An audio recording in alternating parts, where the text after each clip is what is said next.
പ്രിയപ്പെട്ട കൂട്ടുകാരെ, ഏവർക്കും ഈ ക്ലാസ് അവർ ക്ലാസ് എന്ന എൻ്റെ യൂട്യൂബ് ചാനലിലേക്ക് സ്വാഗതം. എൻ്റെ പേര് അഹമ്മദ് യാസീൻ. കൊല്ലം ജില്ലയിലെ ചവറ ഉപജില്ലയിൽ SPPMHS എന്ന സ്കൂളിലെ 10ാം ക്ലാസ് വിദ്യാർത്ഥിയാണ് ഞാൻ. നമ്മുടെ ഫിസിക്സ് പാഠപുസ്തകത്തിലെ 1ാം അധ്യായമായ ഇഫക്ട്സ് ഓഫ് ഇലക്ട്രിക് കറന്റ് അഥവാ വൈദ്യുത പ്രവാഹത്തിൻ്റെ ഫലങ്ങൾ എന്ന പാഠഭാഗവുമായി ബന്ധപ്പെട്ട ചില പഠന പ്രവർത്തനങ്ങളും ആ പാഠത്തിൽ നാം പ്രധാനമായി പഠിച്ച ചില ഇക്വേഷൻസുമാണ് ഈ ക്ലാസ്സിലൂടെ നമുക്കൊന്ന് ചർച്ച ചെയ്യേണ്ടത്. റെഡിയാണല്ലോ? നമുക്ക് നമ്മുടെ പാഠഭാഗത്തിലേക്ക് കടക്കാം. വൈദ്യുതിയുടെ ഹീറ്റിംഗ് എഫക്റ്റിനെ കുറിച്ച് പഠിക്കുമ്പോൾ നാം ഓരോരുത്തരുടെയും ഉള്ളിൽ കടന്നു വരേണ്ടത് വൈദ്യുതിയുമായി ബന്ധപ്പെട്ട് ധാരാളം പരീക്ഷണങ്ങൾ നടത്തുകയും ചില നിയമങ്ങളൊക്കെ പ്രസ്താവിക്കുകയും ചെയ്ത ജെയിംസ് പ്രെസ്കോട്ട് ജൂജ് പറയുന്ന ശാസ്ത്രജ്ഞന്റെ പേരാണ്. അതിനാൽ ഒരു കണ്ടക്ടറിലൂടെ കറണ്ട് ഫ്ലോ ചെയ്യുമ്പോൾ, ഒരു ചാലകത്തിലൂടെ വൈദ്യുതി പ്രവഹിക്കുമ്പോൾ അവിടെ ഒരു ഹീറ്റ് രൂപപ്പെടും, ഒരു താപം ഉണ്ടാവും. ആ താപത്തെ, ആ ഹീറ്റിനെ കണ്ടുപിടിക്കാനാണ്, ആ ഹീറ്റ് എനർജിയെ കണ്ടുപിടിക്കാനാണ് നാം ജൂൾസ് ലോ ഉപയോഗിക്കുന്നത്. അപ്പോൾ എന്താണ് ഈ Joule's law? The heat generated in a current carrying conductor is directly proportional to the product of square of the current in the circuit, the resistance of the conductor and the time of flow of current. വൈദ്യുതി പ്രവഹിക്കുന്ന ഒരു ചാലകത്തിൽ ഉൽപ്പാദിപ്പിക്കപ്പെടുന്ന താപത്തിന്റെ അളവ് വൈദ്യുത പ്രവാഹ തീവ്രതയുടെ വർഗത്തിന്റെയും ചാലകത്തിന്റെ പ്രതിരോധത്തിന്റെയും വൈദ്യുതി പ്രവഹിക്കുന്ന സമയത്തിന്റെയും ഗുണനഫലത്തിന് നേർ അനുപാതത്തിലായിരിക്കും. H is directly proportional to I square RT, intensity of current in the square into resistance, പ്രതിരോധം into time, അതിനാവശ്യമായ സമയം. That is H is equal to I square RT. ഇവിടെ നാം കഴിഞ്ഞ വർഷം പഠിച്ച ഒരു കാര്യം അപ്ലൈ ചെയ്യാനുണ്ട്, അതായത് Ohm's law. The potential difference between a conductor is directly proportional to the intensity. ഇവിടെ നാം കഴിഞ്ഞ വർഷം പഠിച്ച ഒരു കാര്യം അപ്ലൈ ചെയ്യാനുണ്ട്, അതായത് Ohm's law. The potential difference between a conductor is directly proportional to the intensity of current and the resistance. ഒരു ചാലകത്തിലുണ്ടായ പൊട്ടൻഷ്യൽ വ്യത്യാസം എന്ന് പറയുന്നത് ആ ചാലകത്തിലുള്ള കറന്റിന്റെയും റെസിസ്റ്റൻസിന്റെയും നേർ അനുപാതമായിരിക്കും. ആ ഓംസ് ലോ പഠിക്കാൻ നാം ഒരു പിരമിഡ് പഠിച്ചിരുന്നു. ഇവിടെ ഈ ഓംസ് പിരമിഡിൽ V എപ്പോഴും മുകളിൽ എഴുതാവൂ. ഐയും ആറും പരസ്പരം നമുക്ക് മാറ്റി എഴുതാം. ഇത് ഓർത്ത് വെക്കാൻ ഞാനൊരു വിദ്യ പറഞ്ഞുതരാം. V ഫോർ വിക്ടറി, വിജയിക്കുന്നവൻ ടോപ്പിലാണ്, V ടോപ്പിൽ. അപ്പോൾ നമുക്ക് വോൾട്ടേജ് ആണ് കണ്ടുപിടിക്കേണ്ടത് എങ്കിൽ V ഒന്ന് മറച്ചു പിടിക്കുക. അപ്പോൾ ബാക്കിയുള്ളത് I into R, V is equal to IR. നമുക്ക് ഇൻറ്റൻസിറ്റി ഓഫ് കറണ്ട് ആണ് കണ്ടുപിടിക്കേണ്ടത് എങ്കിൽ I ഒന്ന് മറച്ചു പിടിക്കുക. അപ്പോൾ V by R, I is equal to V by R. നമുക്ക് റെസിസ്റ്റൻസ് ആണ് വേണ്ടതെങ്കിൽ R മറച്ചു പിടിക്കാം. Then V by I, R is equal to V by I. നുള്ള ബേസിക് ഇക്വേഷൻ എന്ന് പറയുന്നത് I square RT. ഇവിടെ നാം ചില ചോദ്യങ്ങളിലൊക്കെ നമുക്ക് ഇന്റൻസിറ്റി ഓഫ് കറണ്ടിന് പകരം നമുക്ക് വോൾട്ടേജ് ആയിരിക്കും തരിക. അപ്പോൾ നാം ഇവിടെ I is equal to V by R എന്നുള്ള കാര്യം ഇവിടെ കോൺസ്റ്റിറ്റ്യൂട്ട് ചെയ്യണം. അപ്പോൾ I is equal to V by R, ഇവിടെ I square ആണ്. അപ്പോൾ I square ആകുമ്പോൾ V square by R square into R into T. അപ്പോൾ ആറും ഇവിടുത്തെ സ്ക്വയറും ക്യാൻസലായി നമുക്ക് V square by R into T എന്നുള്ള രണ്ടാമത്തെ ഇക്വേഷനും ലഭിക്കും. ഇപ്പോൾ ചില ചോദ്യങ്ങളിൽ നമുക്ക് ആറിന് പകരം V ആണ് തരുന്നത് എങ്കിൽ ഇപ്പോൾ R is equal to V by I. ഇത് നമ്മളിവിടെ I സ്ക്വയർ RT എന്ന ഇക്വേഷനിൽ കോൺസ്റ്റിറ്റ്യൂട്ട് ചെയ്യണം. അപ്പോൾ I square into V by I into T. അപ്പോൾ ഈ I സ്ക്വയറും ഈ ഐയും ക്യാൻസൽ ആവും. അപ്പോൾ നമുക്ക് V into I into T. അപ്പോൾ VIT വിറ്റ്, നല്ല വിറ്റാണ് അല്ലേ? ഇവിടെ ഇപ്പോൾ നാം ഹീറ്റ് കണ്ടുപിടിക്കാൻ 3 ഇക്വേഷൻസ് ആണ് പഠിച്ചത്. ഒന്നാമതായി H is equal to I സ്ക്വയർ RT, രണ്ടാമതായി H is equal to V square by R into T, മൂന്നാമതായി H is equal to VIT വിറ്റ്. ഈ ഇക്വേഷനിലുള്ള എല്ലാ കറണ്ട് I, കറണ്ടിന്റെ unit ampere A, resistance R is equal to O, R ടൈമിന്റെ unit ohm ആണ്. Time is equal to second. ടൈമിന്റെ unit second ആണ്. Voltage is equal to V. ഈ കാര്യം നമുക്ക് എല്ലാവർക്കും അറിയുന്നതാണ്. എന്നാലും ചില സമയങ്ങളിൽ നാം അത് വിട്ടുപോകാറുണ്ട്. എല്ലാവരും ഇതൊന്ന് ഓർത്തു വെക്കുക. അടുത്തതായി നമുക്ക് ആംബിയറേജിലേക്ക് കിടക്കാം. ആംബിയറേജ് എന്താണ്? Amperage is the ratio of power of an equipment to the voltage applied. ഒരു ഉപകരണത്തിന്റെ പവറും അതിൽ നൽകുന്ന വോൾട്ടേജും തമ്മിലുള്ള അനുപാതമാണ് ആ ഉപകരണത്തിന്റെ amperage. Amperage is equal to power by voltage is equal to P by V.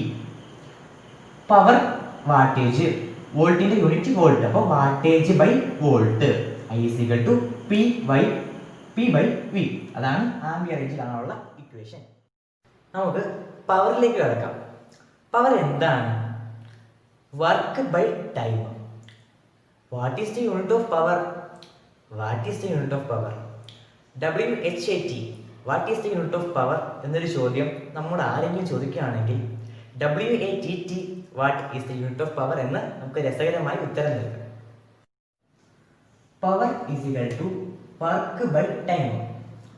ഇവിടെ നാം വൈദ്യുതിയുടെ ഹീറ്റിംഗ് എഫക്റ്റിനെ കുറിച്ച് ആണ് ചർച്ച ചെയ്തത് കൊണ്ട് ഒരു ഹീറ്റിംഗ് അപ്ലൈസിലുണ്ടായ പവറാണ് നമുക്ക് കണക്കാക്കേണ്ടത്. അവിടെ വർക്ക് ഡണ്ണിനെ നമുക്ക് ഹീറ്റ് ജനറേറ്റഡ് ആയിട്ട് എടുക്കാം. ദാറ്റ് ഈസ് വർക്ക് ഡണ്ണിന് പകരം ഹീറ്റ് എടുക്കുന്നു. Heat by time is equal to H by T. ഈ H എന്നുള്ളിടത്ത് നാം H ഈസ് I² RT എന്ന ഇക്വേഷൻ അപ്ലൈ ചെയ്യുന്നു.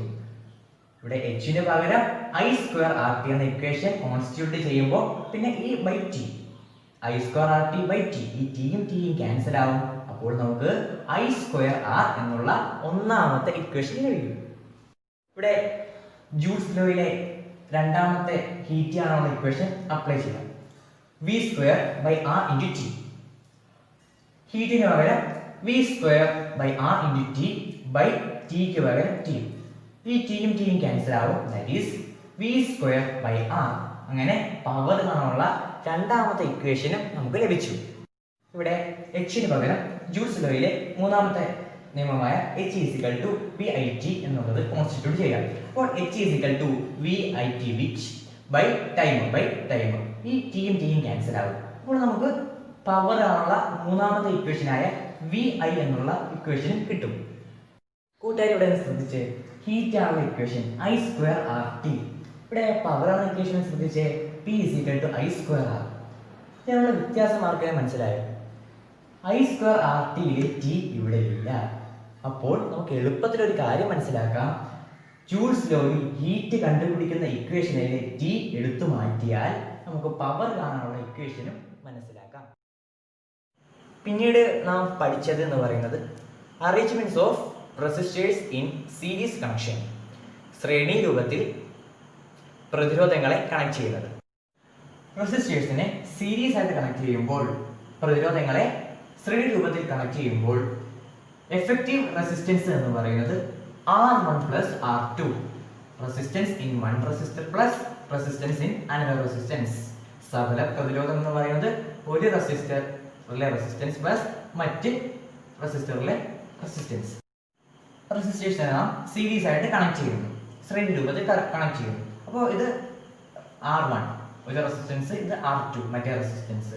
ഇവിടെ ഈ സർക്യൂട്ടിലെ ഇവിടെ ഒഴുകുന്ന കറണ്ട് R1ലും R2ലും സെയിം ആയിരിക്കും. I is same in both R1 and R2. When resistors are connected in series connection, current is same, voltage become divided and effective resistance increases. അതിനാൽ പ്രതിരോധങ്ങളെ ശ്രേണി രൂപത്തിൽ കണക്ട് ചെയ്യുമ്പോൾ കറണ്ട് സെയിം ആണ്, പൊട്ടൻഷ്യൽ വ്യത്യാസം voltage വ്യത്യാസമാണ് V1 V2. അതിനാൽ അവിടുത്തെ സഫല പ്രതിരോധം വർദ്ധിക്കുന്നു. അടുത്തത് ഒരു ട്രിക്കാണ്. ഇപ്പോൾ ഈ റെസിസ്റ്റേഴ്സിലെ റെസിസ്റ്റൻസ് എല്ലാം ഈക്വൽ ആണെങ്കിൽ എഫക്റ്റീവ് റെസിസ്റ്റൻസ് സഫല പ്രതിരോധം എന്ന് പറയുന്നത് for same value resistors in series connection. ഈ റെസിസ്റ്റേഴ്സ് എല്ലാം റെസിസ്റ്റേഴ്സിന്റെ വാല്യൂ സെയിം ആണ് എങ്കിൽ R is equal to capital R is equal to small r into n. Effective resistance is equal to small r into n. സഫല പ്രതിരോധം എന്ന് പറയുന്നത് ചെറിയ small letter r into n ആണ്. ഇവിടെ r എന്ന് പറയുന്നത് സ്മോൾ ലെറ്റർ r എന്ന് പറയുന്നത് റെസിസ്റ്റൻസ് ഇൻ വൺ റെസിസ്റ്റർ, ഒരു റെസിസ്റ്ററിലെ റെസിസ്റ്റൻസ് ആണ്. അപ്പോൾ n is number of resistors, എത്രയാണോ റെസിസ്റ്റേഴ്സിന്റെ എണ്ണം അതിനെയാണ് n സൂചിപ്പിക്കുന്നത്. നാം ഇപ്പോൾ പറഞ്ഞ കാര്യം വെച്ചിട്ടൊരു പ്രോബ്ലം ചെയ്യാം. If r is equal to, അതായത് resistance in one resistor is equal to 5 and n is equal to number of resistors is equal to 4, then r effective resistance എന്ന് പറയുന്നത് സ്മോൾ r into n, എത്രയാണോ ആ റെസിസ്റ്ററിലെ resistance into എത്ര എണ്ണം resistors ഉണ്ട്. അപ്പോൾ 5 into 4 20 ohm.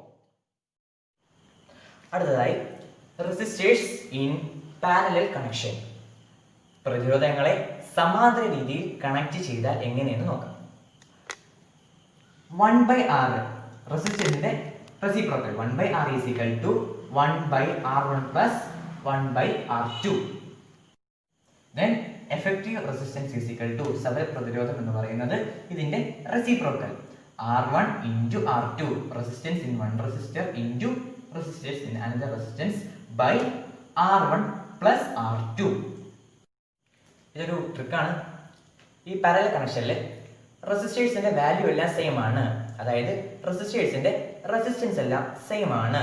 then R is equal to effective resistance എന്ന് പറയുന്നത് small r by n. here small r എന്ന് പറയുന്നത് resistance in one resistor, then n is equal to number of resistors, റെസിസ്റ്റേഴ്സിന്റെ എണ്ണത്തെയാണ് n സൂചിപ്പിക്കുന്നത്. r is equal to small r by n. നമുക്ക് അത് base ചെയ്തുള്ള ഒരു problem ചെയ്യാം.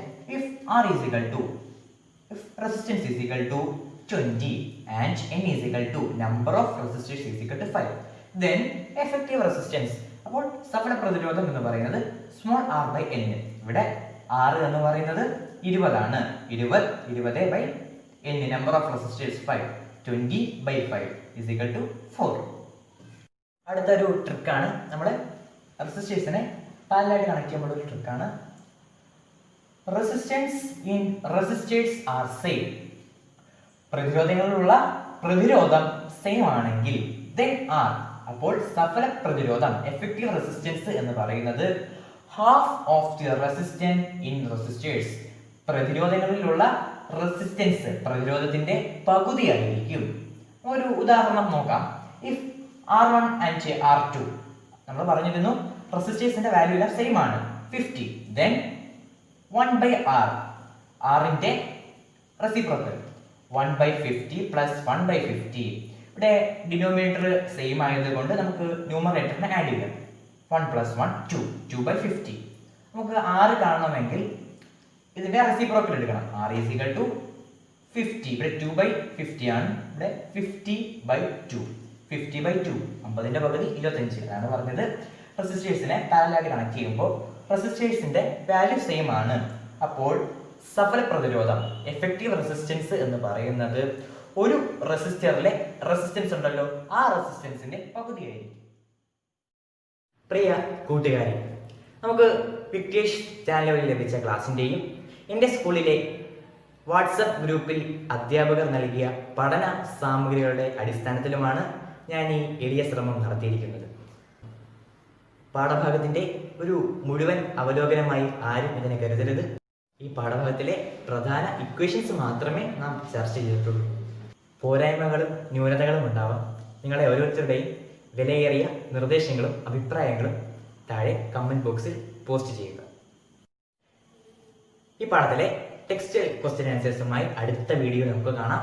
അപ്പോൾ നിങ്ങൾ ചെയ്യേണ്ടത് എന്ന് പറയുന്നത് നിങ്ങളുടെ സ്കൂളിലെയും അല്ലാത്തതുമായിട്ടുള്ള മറ്റ് സുഹൃത്തുക്കൾക്ക് എൻ്റെ ഈ ചാനൽ ഷെയർ ചെയ്യുക. ആരും സബ്സ്ക്രൈബ് ചെയ്യാൻ മറക്കല്ലേ.